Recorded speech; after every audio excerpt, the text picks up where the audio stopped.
नमस्कार दोस्तों, आपका हमारा चैनल गीता की जीवन शिक्षा में स्वागत है। आज हम आपको भगवद गीता के श्लोकों के माध्यम से समझाएंगे जीवन का सच्चा परिवर्तन।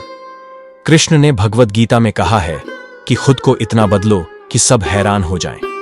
यह परिवर्तन हमारे जीवन के हर पहलू को बदल सकता है। आज हम गीता के माध्यम से समझेंगे कि कैसे जीवन में खुद को बदलकर हम न केवल खुद के लिए बल्कि दुनिया के लिए भी एक मिसाल बन सकते हैं। गीता में भगवान कृष्ण के दिए गए उपदेशों को समझना और उसे जीवन में उतारना ही सच्चा परिवर्तन है। चलिए इस यात्रा को शुरू करते हैं। गीता में सबसे महत्वपूर्ण शिक्षा है कि हम आत्मा हैं, न कि यह शरीर। जब हम समझ जाते हैं कि हमारी असली पहचान आत्मा है, तब हम जीवन के हर दुख, मोह माया और सांसारिक इच्छाओं से ऊपर उठ सकते हैं। कृष्ण कहते हैं, वासांसि जीर्णानि यथा विहाय नवानि गृह्णाति नरो पराणि तथा शरीराणि विहाय जीर्णा अन्यानि संयाति नवाणि देहि। इस श्लोक में कृष्ण हमें बताते हैं कि आत्मा अजर अमर है, यह शरीर की तरह नहीं मरती।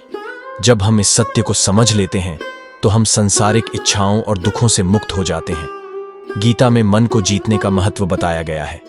अगर मन को सही दिशा में ले जाया जाए तो यह हमारा सबसे बड़ा मित्र बन जाता है, पर अगर मन अनियंत्रित हो जाए तो यह सबसे बड़ा शत्रु बन सकता है। कृष्ण कहते हैं, बंधुरात्मात्मनस्तस्य येनात्मैवात्मना जितः अनात्मनस्तु शत्रुत्वे वर्तेतात्मैव शत्रुवत्। मन को वश में करने के लिए ध्यान और आत्मनियंत्रण की आवश्यकता होती है। जब हम मन को नियंत्रित कर लेते हैं तब हम जीवन में शांति और स्थिरता पा सकते हैं। गीता में भगवान कृष्ण ने कहा है कि हमें केवल अपने कर्मों पर ध्यान देना चाहिए, उनके परिणामों पर नहीं।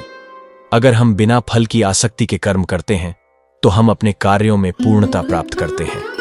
कृष्ण कहते हैं, कर्मण्येवाधिकारस्ते मां फलेषु कदाचन मां कर्म फल हेतुर्भूर्मा ते संगोस्त्व कर्मणि।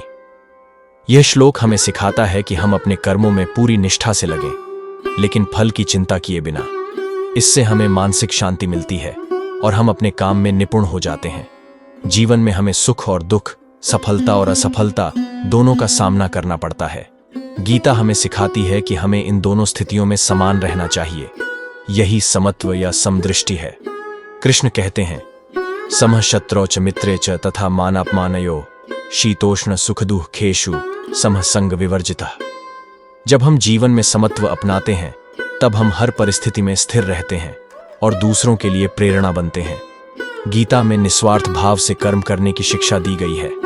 जब हम बिना स्वार्थ और अहंकार के कर्म करते हैं तब हमारे कर्म दूसरों के जीवन में भी सकारात्मक प्रभाव डालते हैं। कृष्ण कहते हैं, तस्मात् सर्वेषु कालेषु मामनुस्मर युध्य च मय्यर्पितमनो बुद्धिर्मा में वैश्यस्य संशयम तवन्नी। इस श्लोक में भगवान कृष्ण हमें सिखाते हैं कि हमें अपने कार्यों को समर्पण के भाव से करना चाहिए, बिना किसी स्वार्थ के। जीवन में हमें सब कुछ अपने नियंत्रण में रखने की कोशिश नहीं करनी चाहिए। गीता हमें सिखाती है कि हमें ईश्वर की इच्छा को समझकर उसे स्वीकार करना चाहिए। इससे हमें शांति मिलती है और जीवन की कठिनाइयों से भी निपटना आसान हो जाता है। कृष्ण कहते हैं, सर्वधर्मान् परित्यज्य मामेकं शरणं व्रज अहम त्वां सर्व पापेभ्यो मोक्षयिष्यामि मा शुचः। ईश्वर में समर्पण से हमें मानसिक स्थिरता और शांति मिलती है। अब सुनिए एक कहानी। यह कहानी है अर्जुन की, जो हमेशा परेशान रहता था, दूसरों से नाराज रहता और अपने भविष्य को लेकर चिंतित रहता था। उसने कई प्रयास किए लेकिन जीवन में कोई संतोष नहीं मिला। एक दिन उसने गीता पढ़ने का फैसला किया। गीता के पाठ ने उसे सिखाया कि असली परिवर्तन खुद के भीतर होता है। जब उसने आत्मा की अमरता को समझा तो वह जीवन के छोटे छोटे झगड़ों से ऊपर उठ गया। उसने अपने मन को नियंत्रित करना सीखा और अपने कर्मों को बिना फल की चिंता किए करने लगा। समय बीतने के साथ अर्जुन में एक अद्भुत परिवर्तन आया। अब वह शांत, स्थिर और आत्मनियंत्रित हो गया था। लोग उसकी ओर आकर्षित होने लगे, उसकी बातों से प्रेरणा लेने लगे। वह व्यक्ति जिसने कभी खुद को कमजोर समझा, अब इतना बदल चुका था कि सब लोग उसकी ओर देखते ही रह जाते थे। गीता का ज्ञान हमें सिखाता है कि सच्चा परिवर्तन हमारे भीतर से आता है। जब हम अपने मन को वश में करते हैं, अपने कर्मों को निस्वार्थ भाव से करते हैं और अपने जीवन को ईश्वर के प्रति समर्पित करते हैं, तब हम न केवल खुद को बदलते हैं बल्कि दूसरों के लिए प्रेरणा का स्रोत बन जाते हैं। खुद को इतना बदलो कि सब हैरान हो जाएं। सच्चे परिवर्तन के लिए हमें गीता के इन उपदेशों को अपने जीवन में उतारना होगा।